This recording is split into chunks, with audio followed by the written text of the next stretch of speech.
was at rock bottom. I was broke, and I was broken. I got fired from 5 different jobs. Yeah. And then I got pregnant with my son unexpectedly.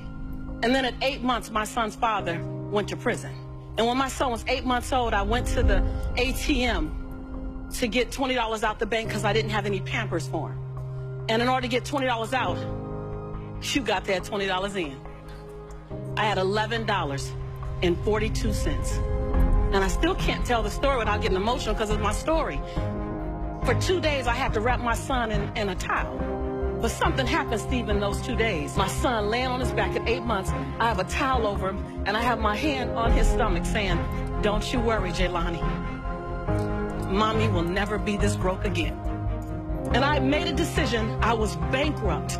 And every stinking thinking I had, I was bankrupt in trying to protect my pride. I was bankrupt in trying to be all that in a bag of chips and a bowl of grits falsified.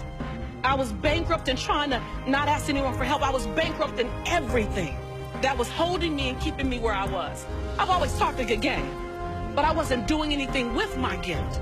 And all that thing about potential, I was tired of having potential. I wanted to have my now. And I looked at that baby at 8 months and I said, I want to transform your life. Because you didn't ask to come into this chaos.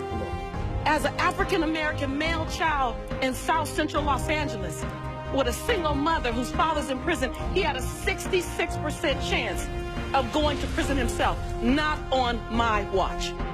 Not on my watch. So if I have to be willing to drastically transform myself so that I can become the woman that I know I can be. Right.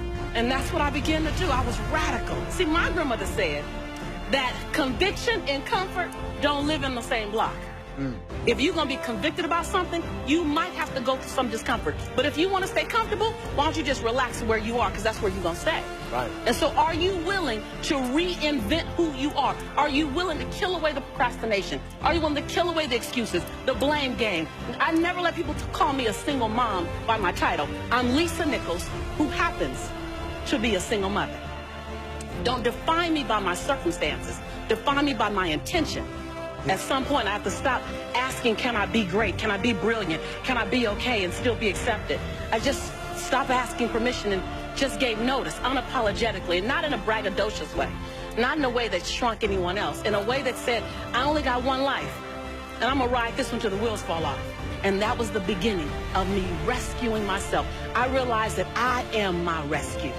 No one else is my rescue. I am my rescue.